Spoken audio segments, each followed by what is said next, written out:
दही बड़ा खाने का मन है। वाह क्या स्वाद!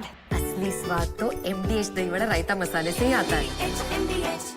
Last week, a terrible tragedy occurred in Jamnagar, Gujarat when a Jaguar plane crashed and a 28-year-old young pilot died saving lives, steering his fighter jet out of populated areas. And Siddharth Yadav is truly a hero.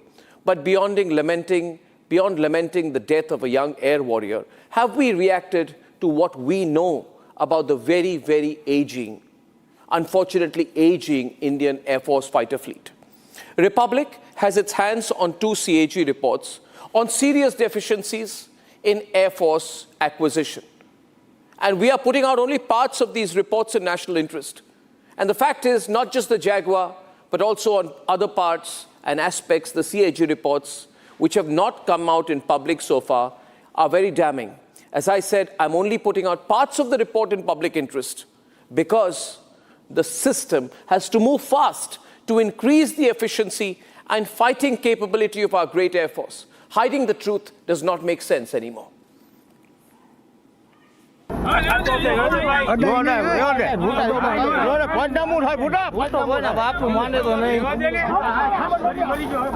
The news of the Jaguar crash in Jamnagar last week got buried under the wallpaper coverage of the politics in Parliament.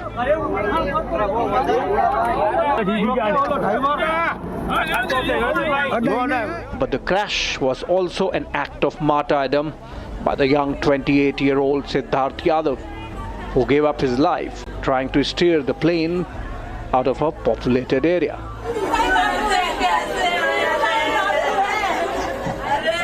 But this was a completely avoidable tragedy. Insiders in the Indian Air Force and Ministry of Defence circles have told Republic that the situation with the fleet of the Indian Air Force is so critical that almost 1 out of every 2 aircraft is of a very old build.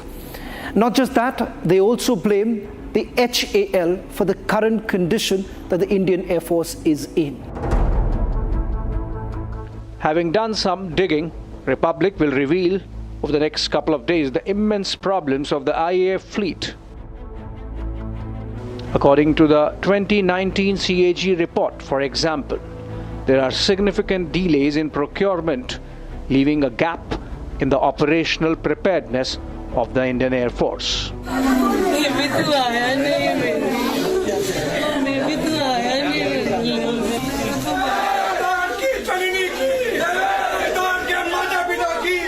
These emotional scenes, when the mortal remains of Flight Lieutenant Siddharth Yadav came home draped in the tricolour, are truly heartbreaking.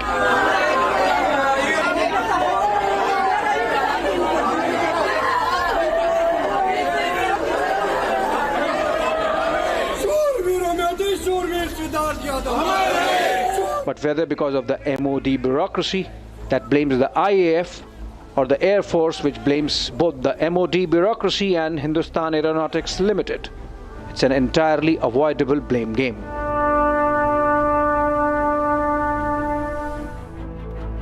The CAG report says that the IAF has been late in framing ASQRs, short for Air Staff Qualitative Requirements, basically the specifics that the Air Force needs from every fighter jet.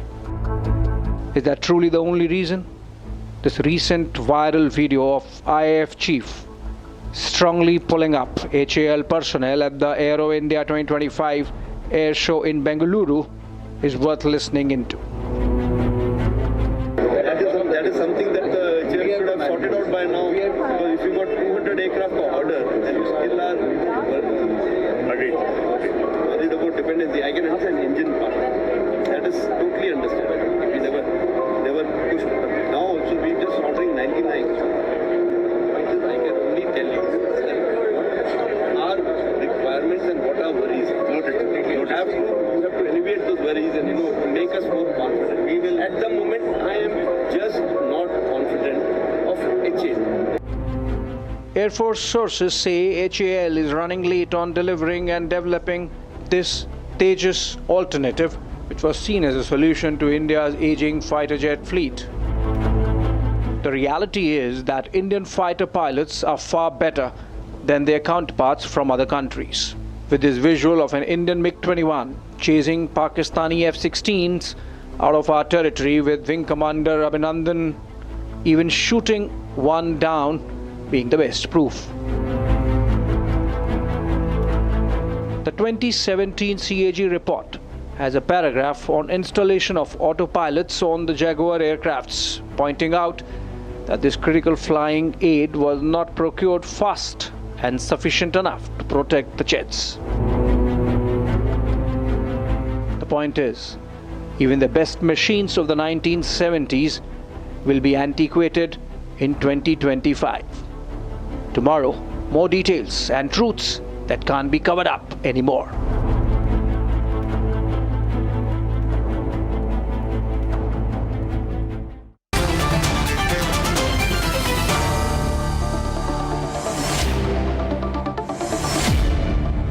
I have with me in the studio Air Marshal Sanjeev Kapoor. He's been, among several other positions he has held, as former Director General, Inspection and Safety of the Indian Air Force. Air Marshal, thank you very much for joining us tonight.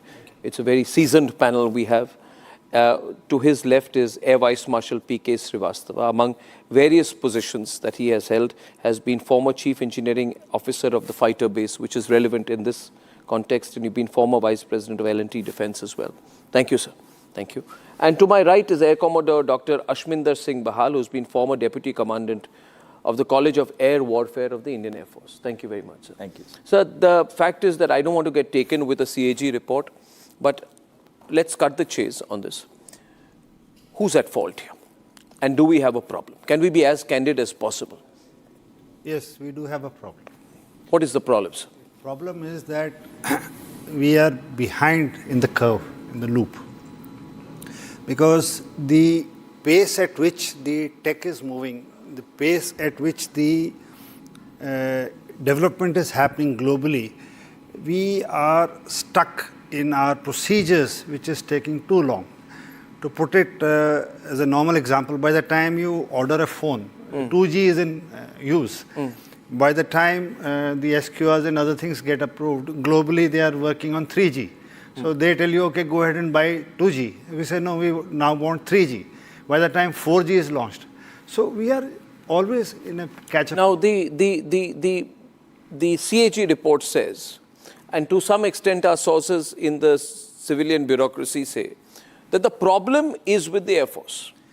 And the Air Force is not willing to accept that these ASQRs, which is Air Staff Qualitative Requirements, we were simply put, I think, the basic requirements from the fighter jet of that the Air Force expects.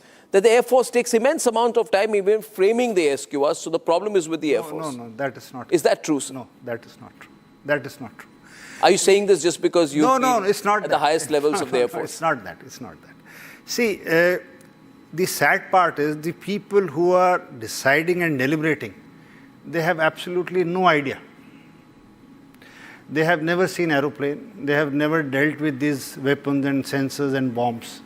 They are absolutely, so the kind of questions and answers which you keep answering, it's, how should I put it in a layman, that if you say that AIIMS, Delhi would not be run by a doctor, so, or the missile or the space thing would not be run by a scientist. Yes. So, the kind of questions you expect coming is a similar process which I feel. This may be one of the reasons for the delay which you're saying. And just to put the today's news report in context, while we're running this, I request our producers to run the pictures of the air crash and the aftermath of that, because we must keep reminding ourselves of why we are debating this tonight. And that visual reference will help a great deal, producers.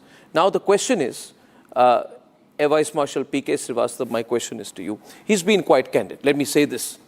For an Air Marshal who till recently was wearing the uniform to come and say that the civilian bureaucracy does not get the immediacy or the urgency or specifically the requirement. Now, what are we waiting for? I mean, should we try and speed up Hindustan Aeronautics into delivering those fighter jets? Should we just blindly import from outside, which is going to be against the spirit of Atmanirbhar Bharat? What is our option? We have to use those planes because without those planes, a large part of our fleet goes away. I must thank you for being on your show and giving this opportunity and asking a very great question. The question, there are two realities we are facing. The one reality is that aging aircraft fleet is there and numbers are dwindling. Yeah. And the second reality is why aren't we able, as a nation, able to do things faster than we should have done. Correct. So having served, actually I was Director of Production for Bharat Dynamics Limited also. So I've seen from Air Force side On the production and also from the production side. Yes. And I was connected with MOD in various capacities, so I've seen the process. Yeah. What he says is right and what Air Force feels is right. I think we need to further reform and do up our processes for which there were task forces ordered and some kind of things happened. But the way we have laid out our procedure, like they are saying, the one word is ASQRs are not defined in time. But has somebody raised this question, what is the approval process of ASQR? How long it takes in bureaucracy? Is only Air Force party to it? I define the ASQR, it goes for its own approval, and then you get into the next process of building up your RFI and RFP and all that. So these processes... But the Air Force is being blamed. Let me quote here from the CAG report, and some people are asking me tonight, I don't know why you put out a CAG report. Isn't it top secret stuff? Well, I have only said I'm putting out only relevant parts of the CAG report to start this debate. Sir, it says, para 2.11 page 8 says, Indian Air Force had started developing the ASQRs for the indigenous development of the trainer aircraft in 2003, which were finalized and given to HAL in 2009.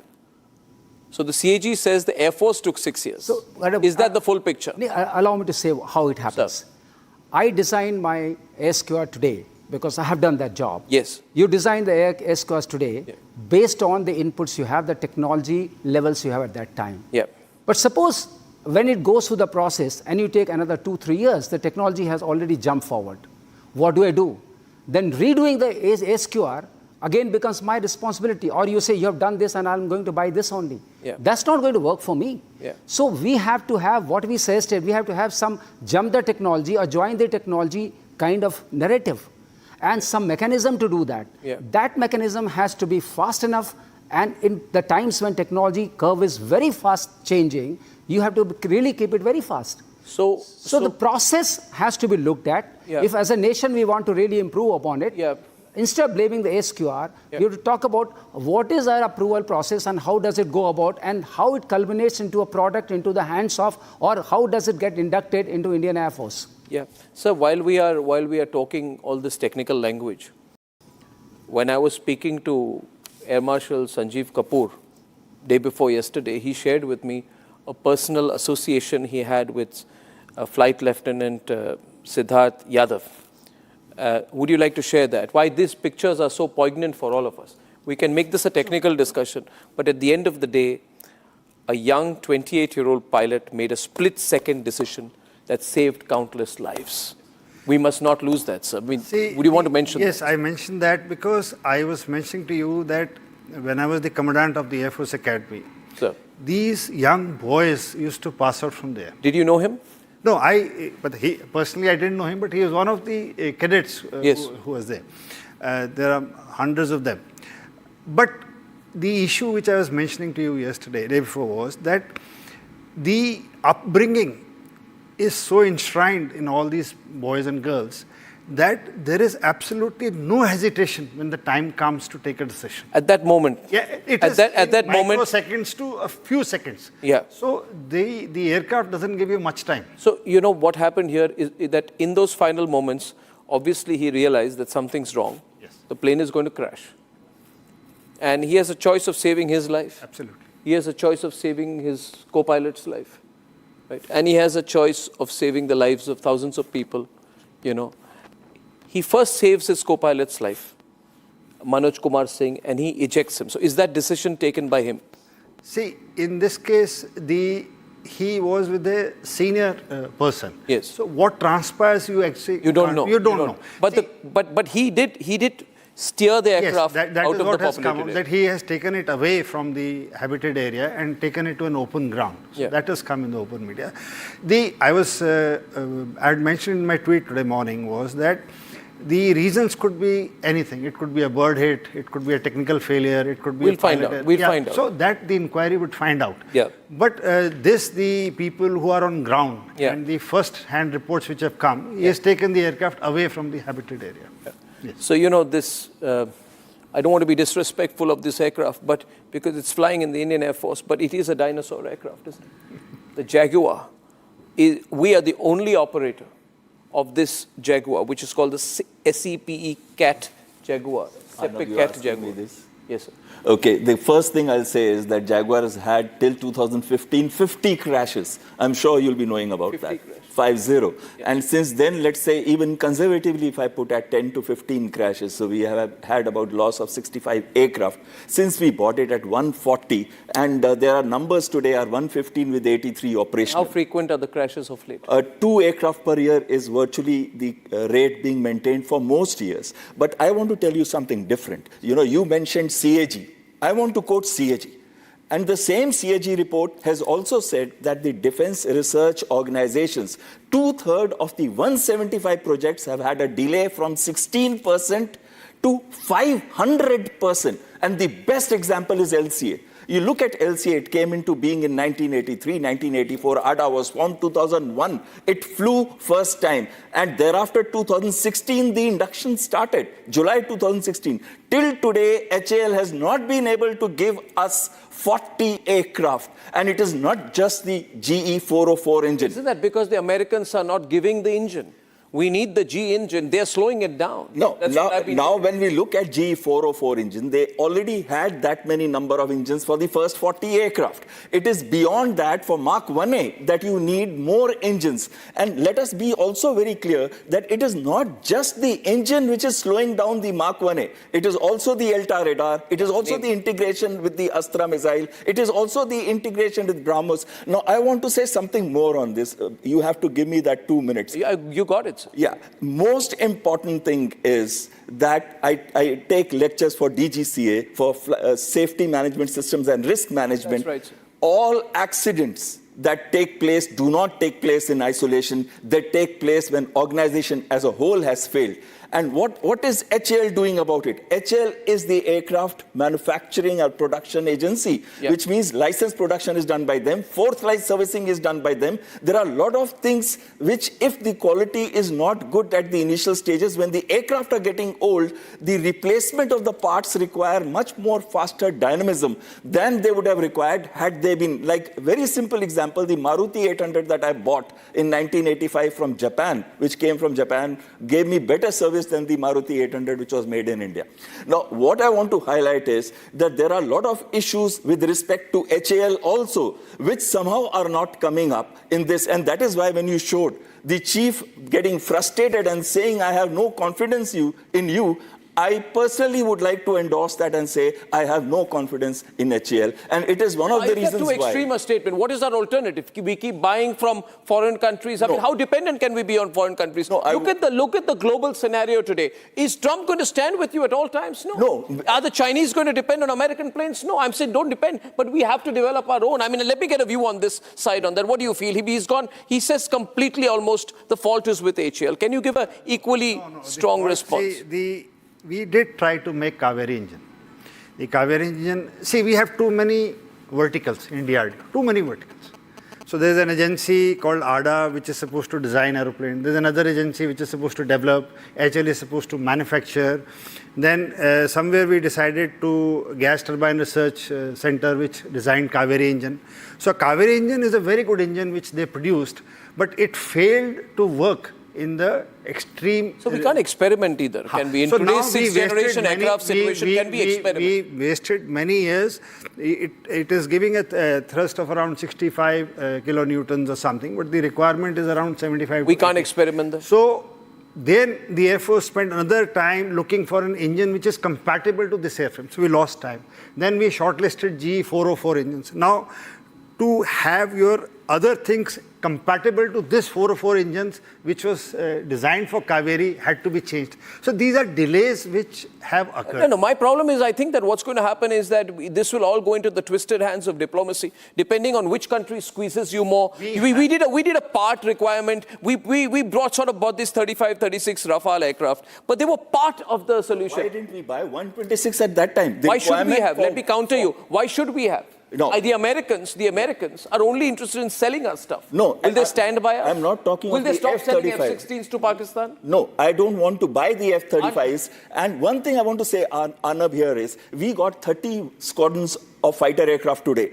We are going to number plate one more MiG-21 squadron, and that will leave us with 29. We got 12 squadrons, 3 squadrons of Mirage 2000, 3 squadrons of MiG-29, 6 squadrons of Jaguar that are finishing 40 years from 2028 up to 2035. I understand the problem. I'm with you on the same side. But are we going to be comfortable? My question is, all of us are on the same side on that. But is it a good thing? No. Air Vice Marshal, to just go to the next country and buy a truckload of fighter jets? Is that going to solve the problem? I have been in the production, and I have been very close to HAL also, because that's also a production agency. I was in. He says HAL cannot be depended on. See, it's do you agree with him? I don't agree in that sense, the sense it is being put out to the national audience. The sense is, we have a great organization called HAL. It had not delivered. There are fault lines there, and we need to bridge up the fault lines if we have to become a self-dependent country.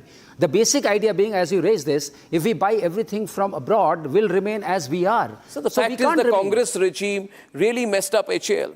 They weakened HAL. So now Modi is trying to bring it back, but it's going to take time. But at the same time, there's going to be pressure, because these crashes and the aging fleet will come into greater focus. So what's the midway there? So with due respect to all the problems we have to take a national solution. The solution lies in restructuring the way all organizations are put together, and the vector sum must deliver. The focus should be on delivery, which this government has, of course, been focusing on. It's going to be easy to bring all parts of the piece together. Isn't that too idealistic? Do you agree with this? There is a problem here. The problem is that long term, I'm in agreement with you, indigenization, the way we are going about it. But short term, we have a capability gap. We need not erode our capability that we don't even remain relevant with respect to Pakistan Air Force, which is getting too small. So that's too pessimistic on this. I mean, I would say... Look at the numbers that I gave you. 17 squadrons will be left. Add 6 squadrons of Mark 1A, you still got 23 squadrons. We are very close to Pakistan, which has 2 J-35 squadrons, which is 5th generation. Our 5th generation will come up only in 2035, which is AMCA. And that too, production starts at that time. What happens in the interim? For short term, we do need 114 MRF aircraft. No, but your views on this? One word about it. I have been, for last 50 plus years, I have been an aeronautical engineer. I have seen this domain, what we call ecosystem for aircraft manufacturing or any kind of aviation manufacturing. It has grown robust. Now it is growing more robust. The policies are in place, and we cannot lose heart because we have some incidents, some very poignant incidents. We still have to progress on the I have been told that I'm just being joined by the former chairman and managing director of HAL, T. Suvarna Raju. He has made Jaguars. Our program is having impact. Are you there, sir? There he is. Are you there, sir? Can you hear me, sir? I'm there, Arnab. How are you yes, doing? Arnab. How are you doing this evening, sir? Thank you for joining. I'm good, Arnab. Sir, we have a raging debate going on tonight, and you have made Jaguars. You're part of this entire Tejas mission. You've been former chairman of HAL. Some of our panelists are saying that HAL is to blame, and HAL cannot be trusted to deliver what the Air Force needs. No. Look around. When the topic on the day is of Jaguars, right? Right, sir. None in the world have any rights on the project. But today, Indian Air Force is flying more than 100 Jaguars, right? Who's doing it? Who's doing it? Okay, can you reduce the size your TV volume? Just a little bit. Just tell someone to reduce your TV volume and continue. This is a great debate. Yes, just mute it because you're live there. I was not prepared for this. No, that's all right. We're all right. I'm so happy you've joined. Now, he's throwing a counter question tonight. He's saying Indian Air Force is flying 100 Jaguars. Nobody has the license to manage them. Who's doing it? Can you answer him? Even though the Indian Air You Force answer him, sir. Yes, even though the Indian Air Force is flying, the total number is supposed to be 115. We got operational 83 today online, which we are flying. But what it means to say is we have had 65 crashes since 1981 of Jaguar. This means there is something seriously wrong with our production agency as well as with our... One minute. Let him respond. Let him respond, sir. You want to respond to that, Mr. Raju? Answer him, sir. Yes, even though the Indian Air Force is flying, their total number is supposed to be 115. We got He's listening from the TV. Today online, which we are flying. But what it means to say is we have had 65 crashes since 1981 on Jaguar. This means there is something seriously wrong with our production agency. Boss, Arnab, let me come in. Please do. Let me come in. Please do. 1980, the Jaguars are started producing in India. I mean, let's not get into the reasons who bought it, how it has come there. But the only country who's flying Jaguars till today is India. Oman closed it. UK closed it. Everyone closed it. But today, we want our country to fly the Jaguars, and it's flying. And you know the characteristics of Jaguar. I don't know what he's trying to say, that get into the reasons who bought it, how it has come there. But the only country who's flying Jaguar till today is India. They're in 1, they're in 2, they're in 3. It is the only authority in India is HL. Not in the world. Okay, I get your point. So what he's saying there, and I want to go back to you, gentlemen, 1 minute. And it's an interesting comeback by the former HL chief. What he's trying to say broadly, viewers, is trust HL. We know what we are doing. We're capable. You're making a case to strengthen HAL further, aren't you, Mr. Raju? Strengthen HAL further. But what do we do in the short term? What does the Air Force do in the short term? And it's an interesting comeback by the former HAL chief.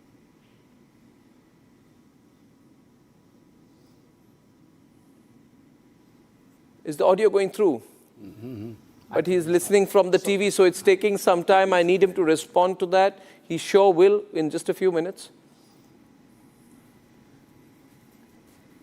Arnab, the only support you have for the Jaguars, when there are no market in the world to support your spares, right? Only HL is supporting you. You know that we got about 36 Jaguar. The TV, so it's taking some time. I need him to. Okay, I got your point. You want to respond to that, sir? So basically, actually, I'm not so much against HL in that sense. No. So what I'm trying to say, there is a hybrid solution to it. At the moment, if you see the gap he was talking about is going to be a 500 aircraft, fighter aircraft. Yes. The gap is going to be their numbers. Yes, that's right. So how do we meet these numbers? Yeah. We have projections, but no numbers with the Indian Air Force. Yeah. So in between, we need to patch in the numbers, and then that numbers, I'm pretty sure, is coming through that multi-role fighter aircraft program, which is likely to come He's making a larger point from what he's saying. What he's trying to say, any aging aircraft, right, we have to do obsolescence management. I agree with him that there are problems with the hot components of the aero engine. There are problems with the other supply chain, and these problems will cause delays in production of the aircraft. But when it comes to an aircraft which is flying, the aircraft which is flying has to be flying. No, I think nobody's taking the credit away from HAL of managing in difficult situations. I mean, an organization that was undermined is fighting back. But that's not the Air Force's problem, I understand. The HAL's problem is not the Air Force's problem. But having said that, a simple solution to you end with this, sir. What do we do in the short term? Acquisition of aircraft seems to be the only alternative. Yes, we have. How do we do part-term acquisition and then? My personal opinion on this is we'll have to follow something like what we have done for C295. We fly in a few aircrafts, like we flew 16 directly from Airbus, Spain, and 40 are being manufactured here in Baroda, which PM inaugurated with this. So we do an agreement with the country that you give us a few squadrons directly. Yeah. The rest you do. We'll build ourselves. We lay a roadmap that initial indigenization would be 40%, increasing to 60%, increasing to 80%. And when we are capable, we will develop our own engine. How do we have will they agree? So we have to, we have to make them agree. Yes. I make a point here. This is the formal way of engaging with any kind of production. True. We normally have in flyaway state. Yeah. Then we have what we call SKD, semi-knockdown kits. Yeah. Then we have CKD, component level this thing. Yeah. And it goes on. Yeah. So that's how the indigenization increases. But what is his concern? What is his concern probably is that all that takes time, but there is a hybrid way. This is the hybrid way. You get something that will happen through what I was talking about, Yeah. the multi-role fighter aircraft. Yeah. So if we say our own Tejas, our own Mark 1A, Mark 2, and all this will fill in the gap, and we have AMCA program going on. I would close. But still we need to buy I some would only aircraft. close by saying that I think we have the opportunity to negotiate. The world will negotiate with us. We are good negotiators, but we can't just depend on having the best soldiers or the best air warriors. We have to get the best equipment. Having said that, finally, not taking sides on this, we reported so much on defense scams in the past, sir. Earlier, defense was seen as a way of making money for previous governments. This one is trying to bring Atmanirbhar Bharat in. So we have to merge the best of the present and be practical about it. I thank you all for joining. I hope we keep up this discussion. Thank you very much, sir, for joining us this evening.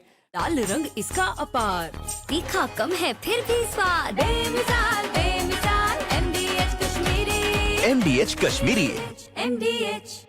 आज दही बड़ा खाने का मन है। वाह क्या स्वाद! असली स्वाद तो MDH दही वड़ा रायता मसाले से ही आता है।